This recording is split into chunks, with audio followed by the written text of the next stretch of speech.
Today we are going to start talking. We had a call yesterday with several people in the upline and stuff, and talking about the surveys and stuff, and how a lot of people have kind of requested to have more a step-by-step actionable plan, because you get like so overwhelmed with different things to do. So me and Kyle were also kind of talking yesterday, like, well, let's talk about exactly what you need to do to, either close your first deal or, close more deals, something you can just like follow and it's like doable and achievable. Now, which we'll get into that, but I do have a question that actually just popped up that I want to ask Kyle about. Before we get into that, let's talk about some real world stuff. Hey, so did a personal property agreement, closing next week on this place, and it's going through underwriting, and the underwriters don't like the personal property agreement. It's basically like a $0 personal property agreement. I'm not that worried with them like taking all this stuff, the furniture that I had them throw in. So I could do an addendum and remove it, but what should I look out for, and what do you think should do as far as like to handle that? That's my question. Yes. So first off, welcome to our episode of the Elevated Realtors. You got to do our intro, man, every time. So that's not uncommon. I mean, that happens a lot. So, the fact that, because most underwriters don't want to see that. Did you attach it to the contract? Obviously you must have. Yeah, it says an addendum. Yeah. So I would just remove the addendum. You still have the agreed upon bill of sale is essentially what you're doing or what you need. So just remove it from the contract and have that bill of sale. Cause like you said, it's essentially a $0 transfer. But most underwriters, and that's not uncommon, most underwriters don't like seeing furniture or stuff selling with the house, because there's no true value in that. So on that part of it, but I would just create either one. If you didn't have a bill of sale, then I would create a bill of sale. Like that's what we have. It's literally called a bill of sale addendum. But yeah, a lot of underwriters don't like that. So yeah, not uncommon. So do an addendum, remove it, and then separate contract bill of sale. Yeah, I mean, you essentially already have it, right? I mean, you've already got that signed, that addendum, right? Yeah. Yeah. So you essentially already have that. It's just you would have to remove it for the underwriters. Okay. So cool. Kyle, I know you probably have something planned. I mean, I've got some things to say on it. No, I mean, I've been my plan can be summed in one sentence. Okay, go ahead. So basically you just need to talk to 10 people a day about real estate and who they know about real estate. I am at 4 people already today in person. And I also stopped by a store, and he's letting me leave my business cards. And I actually did have a business card holder there. And I told him that every person who buys through here, I will buy $250 worth of stuff from his store for every closing. So it's a liquor store. Which, I mean, I already do anyways. I already do a couple of dollars. So this is a nice way that he can, I can repay a favor, and, it's, and, a lot of people know of this liquor store he got busted into, and I saw him next door. They're like, oh, he's so great. Like, it's family. Like they actually had to live out of their car for a while, or live in the back of the store. So, it's always nice to help them out. And if they can help me out too, then, win-win. So, yeah. So, 3 or 4 so far today. And so I got 6 more to go. But yeah, there's your plan. There's your plan for February. Call it. We're done. All right, call's over. Execute. No, I guess I'll kind of go at it this way. So number one, I appreciate everybody showing up to this call for us and doing this kind of stuff. It looks like we are live on YouTube too. I see that now. But yeah, so again, just to kind of give our intro to it, thank you for coming to Agent Power Hour. My name's Kyle Powers. We are with the Elevated Realtors. Today we're going to talk about what you need to be kind of looking for, what you really need to be planning for on as a new agent, as an agent just trying to keep going, as an agent, whatever it may be. Oh, Anastasia's got to go. As far as that kind of stuff, just kind of pay attention on that thing. So the first thing I want to start with is this is just let's keep this as a dialogue more so than a monologue. I don't necessarily need to talk the whole time. So if anybody's got questions, if you need anything or anything along those lines, just ask. But I'll kind of start this way. And you know, Jim, I'll give you some kudos to this is that you do a very good job about literally making. I will say that Jim is probably the anomaly to most people, just in the simple fact that he always is just in your face about real estate, which is not a bad thing, but not everybody is that style. So one of the things that I've done because I was not that way. I was not that way when I first started. It's better now because I've really gotten more of a I don't know, thicker skin, I guess is probably the easiest way to put it, to the fact of I don't give a shit at this point. I've been doing this for 8 years now, coming up on 8 years now, and I don't give a shit. I'm here to sell real estate, and that's where we're going to be. So, so really what it kind of boils down to is what are best steps. The easiest way I will tell you in the simplest way I will put it to you is this. Do what works, do what you're comfortable doing, and do something that you're going to do every single day. It's the bottom line, because what works for me isn't necessarily going to work for the next person, isn't necessarily going to work for what Jim does, isn't necessarily going to work for me. What I do isn't necessarily going to work for Jess.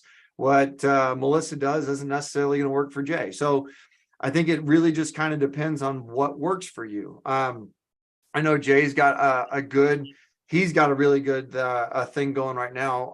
And Jay, I don't know if you're able to talk, but if you can, I'd love to hear how it is going. But I know he's made a contact with refugees coming out of Africa. So that's a hell of a contact, and that's a good thing that I wouldn't do. Like I wouldn't have that contact, and I wouldn't have that capability to talk towards that stuff. So. But I think that's a great contact. So go with what works for you and what works in your space. For me, one of the big things that I've really hung my hat on has been my construction background. Being able to look at that stuff, being able to look at a project and know what's going on. And that puts people at ease very quickly on that I do know what I'm talking about, and that I'm able to help them out with that whole aspect of it. So that's an easy one for me. That's a low hanging fruit. I can go into depth on, Let me ask you some questions before you do. Calling expireds and other things as far as that goes. I could go into depth on going like, you need to be calling expireds, call for sale by owners, call this. Well, it's not necessarily does not always work for everybody. So I think it's really what works in you, for you, right? I think it depends on what you're comfortable doing and something that you're going to do consistently. I'm going to stop you there, Kyle. Sorry, go ahead. So you keep on saying do what works for you. So we do have some newer realtors on here that haven't closed the sale, and they keep on hearing this like, oh yeah, what's best for me? But I don't know what's best for me yet. Okay. Like, so I need an actual plan. Like, what do I need to do to get this done? And if you guys have any questions, I'm just like asking to keep the conversation moving. So I do want you guys to pipe up if you do have something. Do you guys agree? Is that kind of like what you're thinking? I'm figuring out my niche, because with my new journey with the baby, like I said, being partially deaf and autistic, I think those are going to be my people. Because I can't take him out anywhere because he's a headbanger, and so it's a little difficult, but figuring it out. Trampoline park, that's been my place, and just the hospitals right now and therapists. But I think they'll be my people. I do like that Jess, you just dropped so many good nuggets right there, because Same. I was getting ready to go nuts on it. So go ahead. so that's my style. If you want to like break down my style into something general, it's do what I like doing, and I can also mix my real estate in there. You know, Kyle's like in your face about real estate. I'm really not. Like the people I talked to this morning were people that have actually said hi, and I walk into their store all the time, and I can't even go to the grocery store without getting beat up by my 2-year-old. Yeah. I have to do pickup orders. So I know so like I said, it's just kind of figuring it out. And then also getting people to remember that I switched into real estate. I'm not in dental no more, because I know a lot of providers out here, but they're reaching out to me that's why I just go to the dentist. business question. Try to get leads. Yeah. But see, Jess, that's perfect though. And the fact of it is that you go to the trampoline park, you're going to start seeing more and more people probably that or recognize. They'll start. Yeah. And that's what I'm hoping. Yeah. This has all been in the works in the last month or two. And so the thing that I will tell you that Jim does a really good job about is that when I say in your face, he really is he starts and gets those conversations started and running immediately. And Smooth just butter. well, I don't know if just how I it's met smooth you, like Jess. that. Yeah, but- no, that's what I'm like. I never mentioned hey, you should join me or whatever else. Right. That was not right away. It was Yeah, how can I help you? Yeah. Right. But that's the thing, And right? then it was smooth like butter. Yeah, you find that common ground. You find that common ground with whatever it is, whether it's stuff that you like doing, stuff that you that you want to hear from, or that you talk to people about, and just having those conversations, because those small conversations become stuff and you start learning more and more about them. Yeah. And then, like you just said, you're going to get people that you just need to make sure that you have more and more presence and more knowledge of the market and everything that way. So, and that's where I would kind of back off a little bit, because I'm okay, I don't feel confident enough to have that conversation yet. So the very first thing I would do for you, then I would say every single day, and be diligent with it. So how many days a week do you go to the trampoline park? Lately, just once. Okay. So what time of day do you go? Midday. Yeah. So that morning, let's just say it's Wednesday morning. Okay. Wednesday morning, what I would do is get on your MLS, and I would look up your active listings, number of active listings, number of sold listings the previous month, and do your math to know how much inventory you have on the market. Okay. And then look at number of pendings as well. And then look at what you've got for pendings, solds, actives. And then if you want to break it down even further, I know my market, 50% of my market in Manhattan is above $300,000 on a house. So just know those numbers, because then you can. That's what they're looking for. Okay. See, I was so confused. I thought it was more that makes a lot more sense. But that right there. So just knowing those numbers, you're going to be head and shoulders above anybody else that they have a conversation with that day. Okay. And so that's what most, really a lot of it, you can be blowing smoke, but here's the thing. They're typically not going to check you, but know your numbers just in case somebody does, obviously. Literally it is Wednesdays for me. Every Wednesday I check my market. Okay. And I was really good I was looking at the ML. I'm still navigating that too. And so, but that's a good way to look at numbers in my area, because I had no idea where to find it. So what's also kind of cool. Something so simple. If you're at the trampoline park and you're just chatting. Yeah. A lot of people who are homeowners are looking at getting home, which is 90% of America, which is awesome. That's why our job is so easy, because you can have just a very conversational. Everything's easy. It just takes consistency. Add that side note. But you can have a very just normal conversation, because you're oh, how's the market doing? I heard it went down quite a bit. Yeah, it has gone down. Actually, we had the past 2 weeks, we had a really big buyer pop, and people are kind of getting back in the market. stocks are going up again. And so, not to say it's a bottom or anything, but, a lot of people are interested in like, so like I was helping this buyer and they want to wait. And now they're like, oh my gosh, like, why did I get in now? I'm like, well, shoot. Or why did I get in 3 weeks ago? Like, because now there's offers and stuff. So like having that, like just that knowledge and stuff, like I didn't bring up like really any stats at all. I just had a natural conversation, just fun and exciting. Yeah. Okay. That's the thing, right? Everybody, as soon as they find out, like I play this game with myself. Every time I go into a barbecue or a function or anything that way, I do everything I can to not say that I'm a real estate agent. Literally, I do everything I possibly can to not say that I'm in real estate. Sometimes it's selfish because I've talked about real estate so fucking much that I'm tired of talking about it.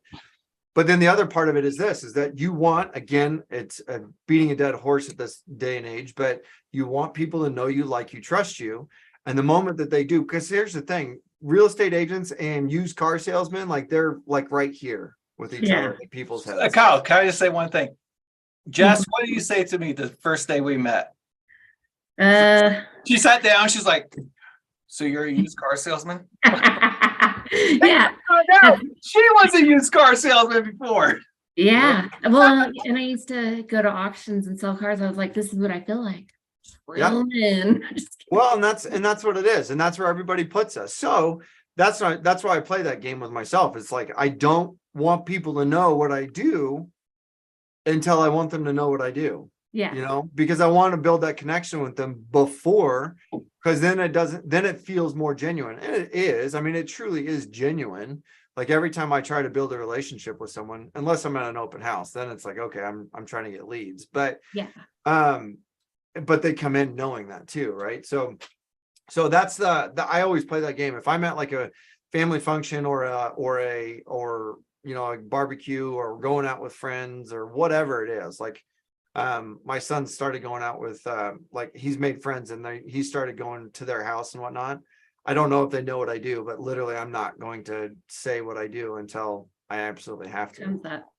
So because again, I don't want it to be that way. Like I want to build that connection with people prior to, so that they don't get that feeling, because everybody always feels slimy whenever they find out you're a real estate agent. I'm like, yeah, okay, I am, but I promise you I'm better than most people that you know. Yeah. I'm not the one who just slams people into houses. So that's why you say it, because like, so I actually started getting invited to like some of the cool kids in the neighborhood and stuff and into that group. And so I wasn't like talking, but they're like, there's some other ones like, you seem like very like kind of like polished. I'm like, and I mumble a lot. I a ton. I'm like, how do I sound polished? And but no, I just like, you kind of like see who you're talking to, and they're like, oh, this or that and stuff. It's like, dude, I'm like, you can do whatever you want, but like I'm gonna do me. Like if you're like interested in what I have to say, like then yeah, I'll help you. But if not, I don't give. Let's have a drink. You want a shot? Let's do that. So like, except you're dry right now. Yeah. What's that? I said, except you're dry right now. Yeah, exactly. So like, but having that, you know how to read people and how they figure and stuff, and like several of these people were kind of like more working class and like don't trust people who like talk too smoothly. So like I can talk like very not smooth at all. Literally that's and then by the end of the night they were just like, holy hell, like yeah, you're cool, like all right. And so you are like that, okay, know you, like you trust you. Yes, you have like, okay, before I got in real estate, I hated realtors. Like they were annoying, slimy, and like do anything like a little puppy dog that like, not like the good kind of puppy dog. Anastasia, I'm talking to you here. I know you like dogs. But like, oh, I'll do anything for you, whatever else. Yes. I hate that. And then like, okay. And then I tell them like, okay, my experience and like, I'm a contractor and everything else. Like, yeah, I've swung the hammer. I haven't done it for like 9 years, but you start to create that relationship and, they will usually mention about real estate or ask you what you do beforehand. Always. They will always mention that. Because it doesn't take long in conversation. That's like the number 2 question. Like, what's your name? What do you do? Yeah. So are you single? That one never comes up for me. But anyway, so that'd be the first step I would do. The next step I would say is, if you want to go to the traditional route, get good on the phone. This is what so my process literally went the way I built my business to what I did. And again, if you have watched any of our previous stuff or heard anything different, my process literally went from doing calling expireds, doing open houses, and calling for sale by owners. That was how I built my business. And I hammered those, and I tripled, doubled, tripled, quadrupled down on all of those. And that's what I really did. But yeah, so that was the biggest thing that I did right out of the gate. And those are the low hanging fruit too. And I got really good on the phones. Like, I got really good on the phones. So I will attest to Kyle, because like I've been in his office while he's like calling people for 2 hours and stuff. And it's extremely natural. There's never like a script. He's just very much like, hey, like, hi, who is this? Like, oh, this is Kyle Powers. Okay. And then like he gets to like start talking and like feel natural, because it's like, I'm Kyle Powers. Would you like to buy or sell your home? He's just very like, he's just so natural about it. And I hate talking on the phone, but I'll talk all day in person to someone. So that's what he did. And what he also said, which I want to hit on, low hanging fruit. He was not out spending a ton of money on advertising. He was not like trying like, buy Zillow leads or whatever else. He was creating connections with people. He was doing the best way he knew possible. And he was also doing it in a way that not that some people weren't doing. So like he was calling, okay, FSBOs, expireds, stuff. These are people right there that want to sell their homes. And that's what he was focusing on. Open houses. These are people who are looking for a house, even if they're just tire kickers, window shoppers. He was after those. So maybe there's a fourth category, but like those 3 right there are very like strong. Like, okay, people who want to buy or sell. And he got in front of them. And so I just want to like point that out, that was without having to spend any money on marketing. He had to buy 24 open house signs. He had to that's 50. And that 50, depending on how far you want to go with it, but that's what he did. And that's how he got in front of people. So you just kind of have to be creative, but if you want some strategies right away to get in front of people, like boom. So my recommendation for anybody new on this one would be those. Again, that's mainly because that's what I did. So that's what I know. But the other part of that is the same thing, where you do what feels natural. And so what I did, I had to become really good at it. Because those first couple phone calls, what he's talking about for me in the office, that was like year 4, year 5, when he's finally saw those. And it really doesn't get there. You're not there. Like, you got to be okay being bad on the phones. And because here's the thing, in my market, and your guys' market may be different, but in my market, there's nobody calling. Nobody calls in my market. Like, I literally had, and I try to test everything. So I had a seller of mine who my listing wouldn't expire. And so then I asked them, I'm like, and a good friend, and I knew that they're going to relist with me. And I said, hey, I want to let this go expired for a couple of days. And I want you to tell me who, if anybody calls you, right? And so I did that, and literally one person out of 400 plus agents in my town of 55,000 people, one person called, and they said they were terrible. They sounded terrible on the phone. They didn't do a good job, blah, blah, blah, blah, blah, blah, blah. I'm like, okay, that's what I wanted to know. So it's not always about if you're the best. It's about just getting out there and being in front of people, because again, 90%, I'll say 85% of people are not going to do the work. They're not going to do it, because you can do Pareto's principle, the 80-20 rule, right? And even on the 80-20 rule, you could do it again. Of that 20%, 80% of those people in that 20 are still going to are not going to be able to do most of the work there. So interesting stat on that. 80% of people go with the realtor just like in front of them, the first one they meet. First one they meet. So is that the new NAR stat? It used to be like 70. I think it was like 78%. Is that what it is? So yeah, pretty high up there though. So basically you're getting in front of people, and a stat that I'd like to bring up is, okay, I'll just bring up a couple of people that are on here. In my market, homeowners move every 8 years, or 9 years. In Anastasia's market, every 8 years. Greeley, 7 years. So average throughout the country is around 10, 11. So that means if you're getting in front of 10 people every single day and talking with them about real estate, or even like mention it, then, okay, 1 out of 10 of those homeowners will, buy or sell within the next, or this year. So I just basically just say that for a little encouragement on that. I was just looking up stats right beforehand because, it is like discouraging because you do go through a lot of people you're talking to and stuff. And then like, you don't want to just vomit out your mouth that we're just, like, oh, you want to buy or sell real estate. I mean, I do that sometimes, but I do it in a certain way. Like my closing next week is I did that. But it was like a nice little, not a wink, but it was a joke. And but it's the same thing though. 9K. Well, and that's the thing though, is that you still were able to bring it up and still talk about it. Like it's still part of that getting in front of people. I think you've done most of your deals, or a lot of your deals, your thing is going to concerts. But again, that's where I get the in your face kind of thing. But again, even that, what have you pulled 2 leads out of concerts in the last year? Oh no, 6. Okay, so there you go. $1,000 in concerts will probably literally net me about 100K. Yeah, so it's one of those things where there's a couple different strategies to it, and I don't think that anybody needs to be married to one in particular. Melissa, I know that she is in a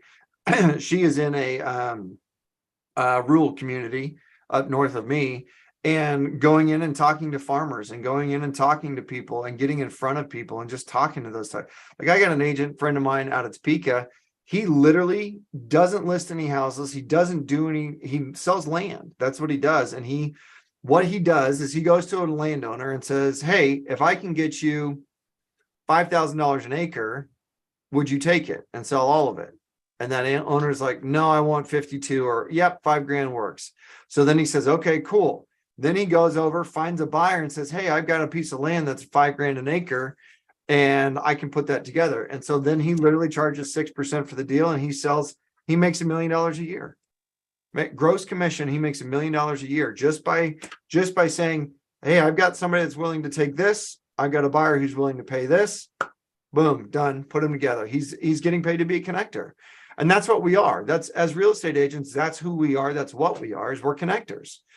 So if you can go out, and that's why like for Anastasia, I've told her, or we've told her from the very beginning, like, go out and right now we're in a spot where we don't have a lot of inventory on the market. So go out, do your research and say, okay, Mr. and Mrs. Seller, if I can get you X amount for your house, would you take it? Go knock on doors, go talk to people, go get in front of people, go and just say, if I can do that same thing, become that connector. If you've got a buyer looking for X price and you think a house is worth X price, make that connection, and then you double up sides on that. And I think it's just always being that person and being that connector for somebody is the important part. For me, before you go, Jim, before you go and finish my thought process, for me, that low-hanging fruit for me was the expireds, calling the expireds, because these are people saying, in my head, these were people saying, hey, I want to sell my house. The last agent I had couldn't do it for me, and I'm willing to pay commission for it. Cool. I want to talk to you. For sale by owners are the same thing.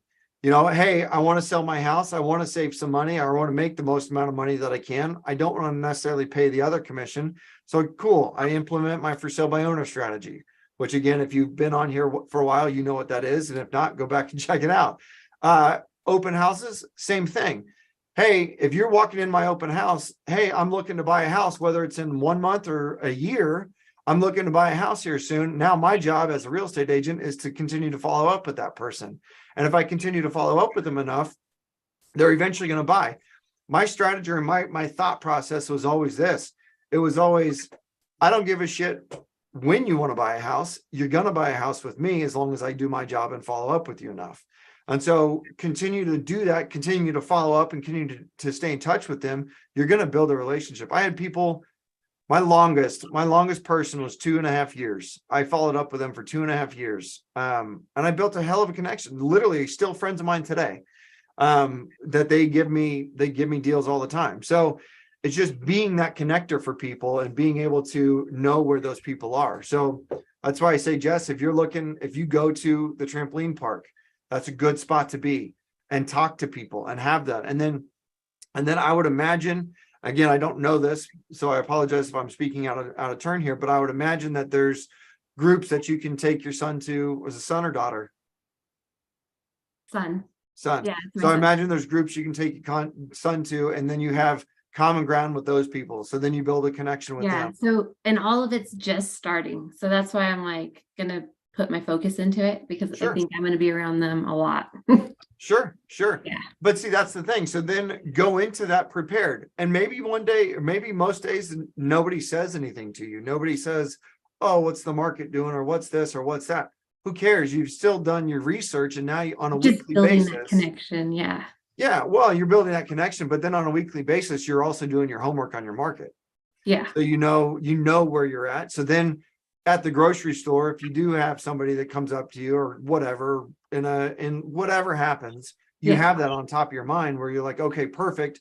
I know the answer to this. And then you feel more confident about it too. Speaking of grocery store too, so Katie was at the grocery store, and these people were talking. They're like, oh yeah, but like I want to buy, but it just like the market is so high and stuff, like it's just crazy, multiple offers and stuff. And Katie's like, so actually there's not as many multiple offer situations. Just 3 weeks ago, there's not that many multiple offer situations. And she actually did give my card to them and stuff. But the thing is, because even though those people that you're like connecting with at the trampoline park, they might not be buying or selling right now, but if you're creating a connection with them, you're sitting next to them, talking about your kids or whatever else, and all the struggles you have to deal with, and you're making a strong bond with them over, then they are going to recommend you as soon as they know someone who will. So I wouldn't like really, frustrated about like, let's bring up real estate at all. They know what you do. And when you have that connection, then like my favorite thing, if you guys haven't know this yet, is being a connector and helping people, and what if they need something, then connecting with someone who do. I'm not a cold caller. I'm not good at that, and I could probably be good at it if I did it, but I know where my strengths are. And Kyle's like, well, okay, you get a lot of business from concerts. The people who go to concerts are not the people I go like punk rock concerts. So like not the people that you expect to be buying and selling homes and stuff like that. But the fact is, there's no one else, there's no other realtor there. Yeah, no, so I'm just seriously. meeting people and stuff. So it doesn't even matter where I go. I got a $500,000 play sale this summer and stuff. I was at the pool just hanging out and just like, hey, just talking with people. And so we set up a meeting next week. I closed 26 days after I met them. Met with them for the first buyer's meeting, and 26 days later, and they told me like I see you're a hustler. I see you get shit done. I can see that. I trust you. So they signed an agreement. Next day, we looked at houses, got under contract, and we closed. So, you're showing your true self, who you really are. And everyone on this call, your true self is good. Like you don't have to hide anything, and you can be natural and who you are. Put up that facade. Because what's great about real estate is you get to be like a friend. You get to be like fun and everything else. If you're a little quirky, that's fine. And so making connections and stuff like that is just fine. So I think I love where this like conversation is going, because I mean, we could give you like, I mean, if you guys want, we can, step-by-step strategy, like, okay, make, 30 cold calls, try and get on the phone with 10 people on Tuesday, go knock 30 doors, try and get from 10 people and do that. But you guys are already doing stuff that you can combine this strategy with right now. And I think that's a big thing, because most of my leads and everything else aren't from the classic cold calling, obviously not cold calling, because you guys know I don't cold call, door knocking, or social media or anything else. It's from being in front of people and being a real human being. And when it comes up, then that's where literally most of my income has come from in the past year. Okay. No. Maybe I might use social media to make a connection in the beginning, but that's about it. But it all goes hand in hand. It all goes hand in hand. So, the thing with it, if that game that I play with myself, if I can get people to friend me on Facebook, and that's the first time that they find out that I'm a real estate agent, that's a win for me. That's what I look for, that, because at that point they're friending me on Facebook and they know they like me at least. And then they're like, oh, you're in real estate? Cool. How's the market? How's this? And then those questions come up, which again, like I said, sometimes it's like, I don't really want to deal with this right now, so I really try not to. But that's the thing. And so a lot, and I especially get it a lot too, because I get a lot of people that, because I flip houses, and I'm in the investment space of it too. And that's always a hot topic for people. People love to hear about flipping houses. They love to hear about all of that stuff. So anyway, I think it's that whatever direction you decide to go, I don't think there's a wrong way to do it as long as it's working. The only wrong way you can do something is that if it's not getting results. It's to not talk to people. That's the only wrong way you can do something. If you sit in your house and you don't talk to anyone, that's the only wrong way you can do something. Do this. Yeah. You have to get in front of people, make connections. Nobody's going to beat down your door to have you sell them a house, because I'm going to get to them first. Yeah. It's true. Honestly. And also don't forget, like, okay, so we got like Kyle, who sells 60 to 70 houses every year. And we got me, I've been successful in a bunch of stuff, but like we've got a lot of people here. Not everyone will go to Kyle. I could probably take a lot of business from Kyle if we're in the same market. And his production numbers just, I fail in comparison if you were talking production on this. So don't ever let that get you discouraged on this, because you also need to find your unique value proposition. So like, okay, so I look at Kyle, okay, what do I have that Kyle doesn't? Jess, you've got something I don't. Jay, you've got something I do. Melissa, you all have something that me or Kyle don't, that you will connect better with someone. So make sure you get that out of the way. You might have to think about it a little bit, but you all have been successful in other fields in your life. So you can also leverage that. It doesn't have to be like me and Kyle, who, we can leverage our construction experience. And that's not the only thing that you can leverage. Like Anastasia, she was an architect and stuff. And so she can leverage that. So you just got to really find out what you can leverage and go about that. And, but like selling and buying a house, they're not hard. Yeah. So, and you'll figure out along the way. But what you need to do is connect with people and show that you are their person and that you have that real connection with them that will have their best interest and will make sure that they have the best thing in the heart. Because like, who cares if they're selling 100 houses a year? I don't give a shit. I care about my house. I care about selling my house. I care about buying my property. So I don't care how many houses a year you sell, because the more you sell, the more I'm like, well, maybe you don't have time for me. Yeah. So Sure. and like, I literally just had that question. Kyle, I will do that. I would definitely say that. Like, yeah, well, Kyle's doing all this, but you've got me personally. Like, I don't have kids. Kyle has kids. Like, he's got that. Like, he's got to make dinner and stuff. I don't do that. We order on Uber Eats, or I just go grill outside, and I'm available. I can do that. So like, I'm your guy, and like, so I'm just like throwing stuff out there. But the thing is, don't be discouraged. But if there's someone who's like really rocking it and stuff, like I literally, if I'm going up against someone, or if I'm just going on like a listing or buyer's appointment, right beforehand, I just think, well, maybe a day beforehand, I think about like, okay, what if this person walked in that everyone knows, and they're like an icon agent, or they're like a top producer, and okay, how can I beat them? And so then that's what I kind of slide in there, because I'm not an icon, Kyle is. But if we line up against each other, one-on-one, we go head to head, we'll probably come out 50-50. And he sells way more than I do.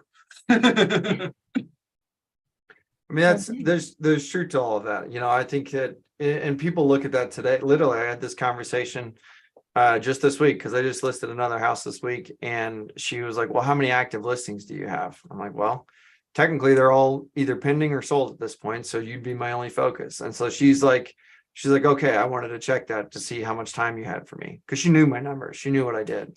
Yeah. So it happens, so it allows, that kind of stuff does happen. So I do want to change the topic. It's along the same things, but I do want to talk about something before we run out of time here. Should we open up for questions? Just for a second. Yes, give me 5 minutes, and then we can open it up to questions.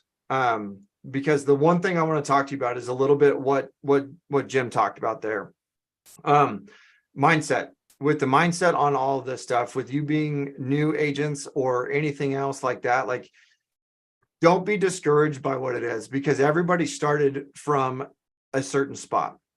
I started out at one point in time. I'm 8 years, come April, I'll be 8 years into the business. So don't compare me to yourself, because I'm 8 years deep in this. Don't compare yourself to anybody else in your market. Don't compare yourself. It is a detrimental piece to your mindset and to your motivational piece of that, because that's what's going to happen is you're going to continue. And I'll be honest, I still do it today. I still I catch myself doing it, and I'm like, fuck, I can't do that. I can't compare myself. I need to focus on what I'm doing, how I can make myself better, how I can continue to go that route. To the point, you need to have your blinders on to where you don't look around and look at anybody else, because it will kill you before you ever even get started in this business. And it 100% is a bad thing for you to do in any point of your life, by the way. But today we're talking business. Pay attention to that, because it's going to happen. We're human. It's funny, and be able to get through, have that mindset that you're going to get through it. Because one of the mindsets that I took on when I first started was, I'm in this for the long game. I'm in this for the long game. I'm not trying to get those quick sales. I'm not trying to do the quick hitters as far as that goes. They're nice when they show up, but I'm in this for the long game, meaning I focused on buyers. That was my main focus when I did this, when I started. And the reason being is that I knew if I did enough buyers in the beginning, in 5 to 7 years, because that's what it is in my market, 5 to 7 years, they're going to become sellers. And so that's what I focused on. And quite honestly, I like the buying process more than I like the selling process, just because buyers are way more excited about things than sellers are. Buyers are an emotional thing. Sellers are straight business. So it's always about the money with sellers, which is fine. I mean, we're all that way. How much money can I get for my house and maximize the dollars, right? So have that mindset that you're in this for the long haul, and figure out what that looks like. And don't be driven by the money. Is it a good thing to know where your dollars and cents are coming from and where all that is? Absolutely. Don't put somebody into a house that you think is not going to be a good fit for them just because you're going to get a good payday out of it. Yeah. Because you will go much further, much longer in this business if they know that you have their best interest in it. That's fair. I like, my line is always this: I like sleeping at night. And if I put people into a house that I don't feel is right for them or their family, I'm not letting you get in there. Or at least I'm going to say my piece, I guess is what I'll say. If I don't feel like it's a good fit, I'm going to say what I want to say. And then if at that point in time you still decide, cool, let's go do it, I've at least given you my personal and professional opinion on it. Then it's your decision at that point in time. Yes. And I've taken that to heart with everything, because you can't do that. And you need to make sure that this is a good, a long-term play for you. Because if you're already planning on going out of the business, you're in the wrong business. So I actually just, well, I've been 4 months now, $1.1 million worth of real estate. You know, could just like, hey, yeah, it's all good. And I advise my clients to like, I think you should probably walk. And not only was that the buy, but that's also affected the sell of their house. And so And yeah, they'll remember you later. what's that? They'll remember Yeah, you so, later. You have their back. Well, and that's the thing. It's like, okay, I just look at it like, all right, what would I do for myself? And especially, it was actually the same time I was buying a house for myself. So it was an easy thing. And no, I mean, but I just like, it sometimes like popped up in my mind, like, okay, you're giving up, you know, whatever that is, like 25, 30K. And I was like, you know, it doesn't matter. This shit doesn't matter. All I'm doing, my whole focus is to be, I'm the person who like slides in the role of my client. And what do I do for that situation? And that's how I operate. And because I'm like, hey, I negotiated this deal. I told my wife, like, this is the same time I told Katie, I'm like, hey, look, so like, hold on for a ride. So I'm going to negotiate a lot of shit right now. Anyways, we got another 17K off of that deal at the same time that I was like, hey, maybe you should like walk away and give up, you know, over 25K. But the thing is, I just wanted to put myself in there because I'm their agent.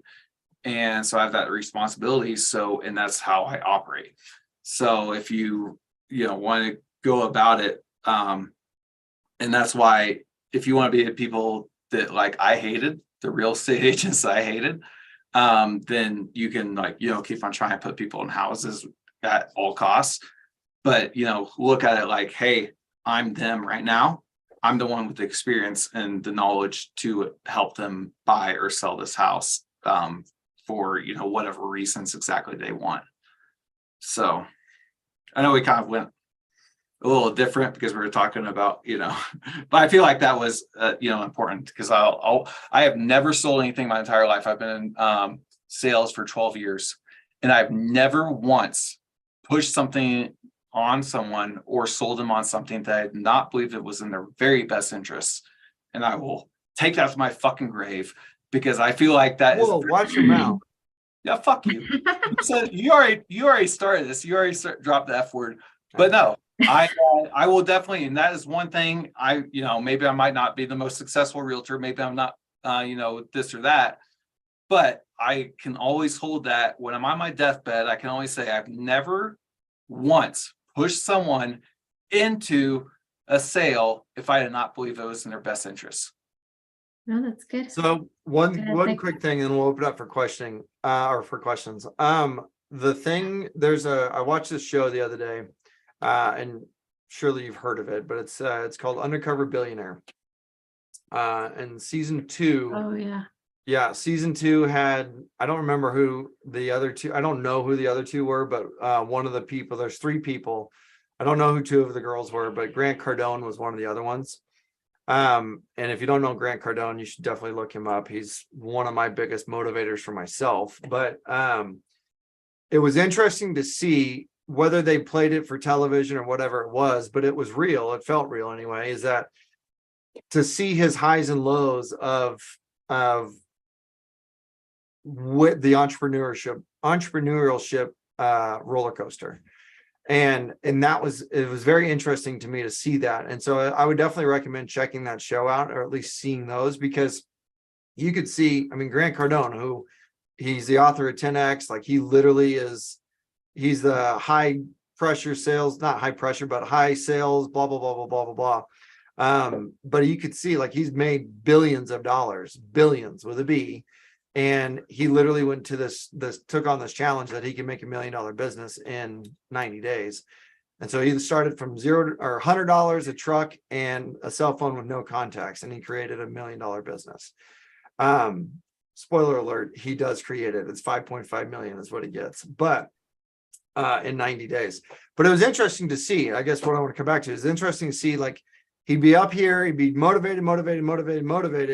And then next thing you know, a deal doesn't happen. He's like, man, this fucking sucks. I hate this, blah, blah, blah, blah, blah. I can't believe I'm doing this. I miss my family. I want this. I want this. I want this. And he just had these really highs and really lows on everything. And it was just, and we all have them, you know, and I guess that's what I wanted to finish out with the mindset piece of this, is that we all have these highs and lows of it. So be prepared for that, but push through it. And I promise you, you'll be better for it once you get through it. Questions? No, I mean, I told my current wife that, you know, it's going to be a roller coaster. This is at 19 years old. This is going to be a roller coaster, but we're going to feast for famine. But it's going to be a wild ride. And she still mentions that about every other day. She had no idea what she was getting into. She's still here though. Still there. That's right. Bless her heart. Yeah, but yeah, you guys have any questions? Because don't want to like this call is for you guys. So like it's not for me and Kyle to talk. So go ahead. I'm good. You answered my question. I guess I just wanted to say that from the last call we had, I got 2 open houses in order now. So using the technique of, you know, reaching out to, you know, agents and for sale by owners. So hell yeah. Jay, we have to know the next part of the story from last week. What were you don't working remember. last week? You don't remember what you were working last week? no. I'm really excited about this. What did we talk about last week? You I had don't remember. an investor wanting to buy a place, and it would expire. Oh yeah, And you were wondering what you should do. Yeah. We gave you a step-by-step I tried to actionable reach out plan. to I tried to reach out to the owners. They never replied. Eventually they did, but they then said it was under contract. So, but yeah. But Oh, I don't think so you I think didn't- they put it under contract off market because they had expired. So it still shows expired. So I think they put it under contract off market. So I don't know how that worked, but I reached out and So it's the eventually same said- realtor who put it under contract? What was that again? You said so it was expired, right? Yeah, it was expired. So I reached out to the owner. I And reached they out said to it was the under owner. contract. Yeah. Who was the realtor? Was it the same one? I don't know. I never got to ask. It doesn't show like it doesn't show like on the web that it's under contract. He just told me that he was under contract, and apparently he buys homes and resells them, but they were not renovated. So I guess I don't know if it's a wholesale, but it's not a wholesale because he actually leased these houses. I went and looked them up. I seen he had sold a couple of houses, but the houses were not actually like fixed or anything like that. So yeah, and just exchanged contact info. Yeah. Yeah. Yeah, at least you hustled on it. Yeah, I have forgotten Keep on about all hustling. that. Yeah, because since a lot have happened that weekend, the weekend I ended up going to a church to talk. I had met a pastor that wanted to invest in real estate. They were looking to buy a church, but they wanted to invest in real estate instead. You know, like buy like rental properties. That way they could get more revenue. So I wanted to talk to them about that, and you know, but eventually they ended up selling and buying a church. So now I'm in the process of trying to find a church. I don't know where to find a church. Dude, I sold a church Kyle, earlier. yes. I sold a church last year. Huh? I sold a church last year. Oh yeah. Yeah. Yeah. Well, they're a small church, so my issue is like they've never bought a church before. The small church. I mean, they've been renting where they at for like 8 years, I think. Literally same So- scenario. Yep. You know, I try to right now. I'm trying to find out. I guess they need a commercial lender, and I'm trying to see if I can connect them with that.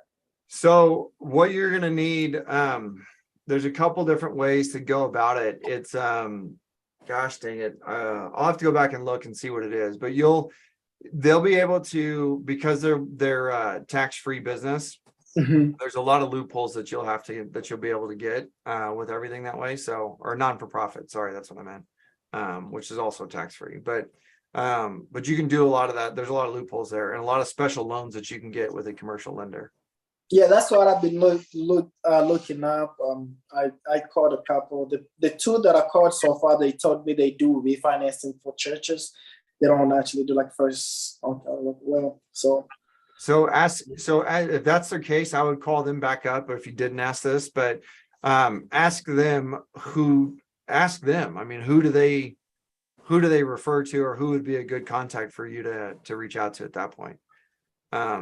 Because they should be able to know, like, oh, ABC Mortgage does first time home loans or first time loans for churches.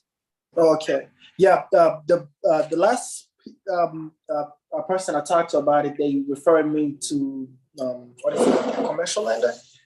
Give me their contact info, and I left a voicemail right before I got on this call. So sure. So earlier today I was on a call with Brent Gove. If you guys don't know who Brent Gove is, he's he'll fire you up, and he's number 2 person in the company. And anyways, so he was talking about a lot, actually exactly what you're talking about commercial real estate. He's like, yeah, you talk to these people and like, oh, they don't want to buy or sell a house. It's like, how many times have you talked with them about if they have like, buy or sell commercial? And he's like, if you do not have a commercial partner, to go get one, because you could get 25 to 50% off of that by partnering with them. And he's like, he gave a name. He's like, if you got no one, he gave Paul Frank, who's in California. He buys and sells commercial real estate throughout the entire country. But what you should focus on is like go and have coffee or lunch or whatever with a local commercial lender. So if you like, hey, this isn't really my thing, like selling a church or commercial real estate, then, there's a huge opportunity to like, not only just get like, a referral off that, but get a referral back and have that relationship. Yeah. So if you ever have that, you don't feel comfortable with doing that, then there's also this as well, because I know Kyle, we were talking like 4 years ago, he had a church or something, and they had like 7 freaking realtors lined up to sell this church in this town. And so, like, I don't know how long the presentation was, but how the hell did you find the church? So, dude, I God-fearing man. I practice what I preach, man. I practice what I preach. Like, I got a buyer, I got to go find a seller. That's all it is, being a connector. Yeah, because I looked up all online. I didn't see very much. So I guess what I'm looking into now is trying to, because they want something they can actually put in some work in. Now, so I'm looking at maybe if I can find like some churches or buildings that are vacant, and then try to find the owners and reach out. The ironic thing about that thing that Jim just said was they did not go with me to sell that church, but I did sell that church. Wow. So I brought the buyer to that one. It was a year and a half later.